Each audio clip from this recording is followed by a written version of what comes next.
Today, I want to talk about Silent Hill 2, but not the usual let's retell the story way. I want to dive into the psychology behind James Sunderland, his guilt, his depression, and how Silent Hill breaks his mind apart. This game isn't just horror, it's a portrait of the human psyche collapsing under the weight of the id, ego, and the superego.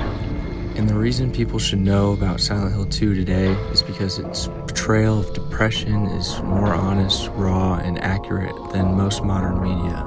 It doesn't glamorize suffering or simplify mental health. It shows how terrifying your mind can become when guilt and trauma are ignored. We open with James staring into a bathroom mirror, touching his face like he isn't sure he's real. He looks numb and disconnected. That's the ego, the conscious part of the mind barely holding itself together. James is in Silent Hill because he received a letter from his wife Mary, even though she's been dead for years. Rationally, he knows she's gone, but emotionally he refuses to accept it. His ego shields him from the truth, while his superego, the moral, judgmental part of him, is buried under guilt he refuses to face.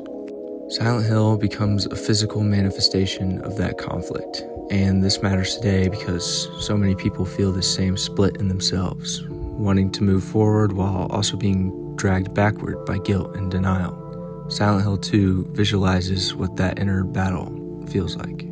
How James's depression can perfectly reflect to a teen's depression. James doesn't act like a normal horror protagonist. He doesn't panic or scream. He walks through monsters like danger doesn't matter. It's just, I guess I really don't care if it's dangerous or not. A really good example of this is from the movie Demolition. I didn't love my wife. I know it's sad to say, but now that she's gone, I don't even feel sad or pain or hurt. After losing someone, especially when you blame yourself, you start believing you deserve to suffer. James moves through Silent Hill like someone who has stopped caring about his own life. This can resonate a lot with teens today. Depression isn't always visible. It's quiet, numb, and isolating. Silent Hill 2 matters because it treats depression with honesty. It doesn't reduce it to a mood or phase. It shows the way it distorts your perception, your choices, and even your sense of reality. The game puts you inside the mind of someone who feels lost, and that's something many people today quietly understand. Sigmund Freud's id, ego, and superego throughout the game. To understand why Silent Hill 2 is so psychologically impactful, it helps use Freud's theory of the id, ego, and superego. The id is impulse and desire, especially the ones we're ashamed of. The ego is the meditator that keeps us functioning. The superego is guilt, shame, and self-judgment. Silent Hill gives physical form to each of these. The lying figure moves like someone trapped and suffocating. It symbolizes Mary's illness, but also the part of James that resented her suffering and hated himself for feeling that way. That forbidden impulse, that's the id. Silent Hill 2 matters because it doesn't pretend people are perfect when they're hurting. It acknowledges the ugly emotions no one wants to admit, and allows a conversation about them. The truth is, many people have desires, but they rarely talk about it. You can feel love, frustration, desire, exhaustion, and guilt all at the same time, and that doesn't make you a bad person. It makes you human. Pyramid Head is James's punishment given form. He doesn't chase James because he wants to kill him. He exists to judge him. He attacks other monsters because they symbolize James's impulses. The superego punishes the id violently and relentlessly. Pyramid Head isn't a normal monster. He doesn't stalk James because he hates him. He stalks him because he is him.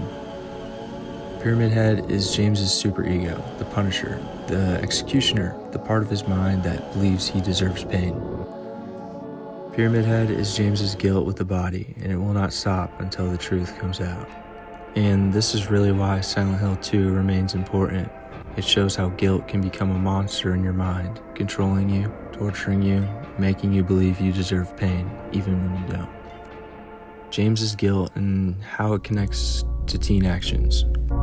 James carries enormous guilt, not just for Mary's death, but for how he reacted to her illness. He felt resentment, he felt trapped, and then he felt guilty for feeling those things. A lot of teens deal with a quieter version of this. They feel guilty for being angry, guilty for being tired, guilty for not being able to fix things, and guilty for having emotions that don't feel right. Silent Hill 2 shows what happens when you bury all of that, when you never talk, when you never reach out. Guilt turns inward, and eventually it starts destroying you. That message is relevant today more than ever. Maria in the Cage of Silent Hill. Maria is the perfect symbol of the id. Confident, flirty, unpredictable, she represents everything James wishes Mary could have been when she was sick. She tempts him, distracts him, and pulls him away from the truth. Silent Hill becomes a cage that traps him between desire and punishment, comfort and suffering, escape and responsibility. This matters today because a lot of people will distract themselves with fantasies, denial, or escapism instead of confronting what hurts them. Silent Hill 2 shows that avoidance only delays the pain, it doesn't erase it. Eventually, James faces the truth. He killed Mary. His mind built a wall to protect him, but Silent Hill tears it apart. The letter disappears, the world collapses, and there's nowhere left to hide. But Silent Hill 2 isn't just tragedy, it's a warning. It shows the danger of suppressing guilt, trauma, desire, and sadness. It shows how the mind breaks when you never address your suffering. And it reminds us why talking about mental health matters. James's journey is the journey of confronting the darkest parts of yourself, the parts you're scared to admit exist, and learning that healing only begins when you stop running. This is why people should know about Silent Hill 2. It's not just a game, it's a mirror, a brutally honest look at depression, guilt, and the human mind. And understanding that can help people recognize their own struggles before they become monsters of their own. And that's why this game is so important. It shows that talking about your pain isn't weakness, it's survival. It's the first step towards making sure you never reach the point James did, where your mind becomes a prison and every mistake becomes a punishment. If there's anything to take from James's story, it's this. Don't keep everything inside. Don't let guilt rewrite your life. Don't punish yourself for being human. Because at the end of the day, Silent Hill 2 isn't telling you to fear the dark parts of your mind. It's telling you to face them, understand them, and then walk out of the fog with a clearer vision of who you are and who you want to become. James,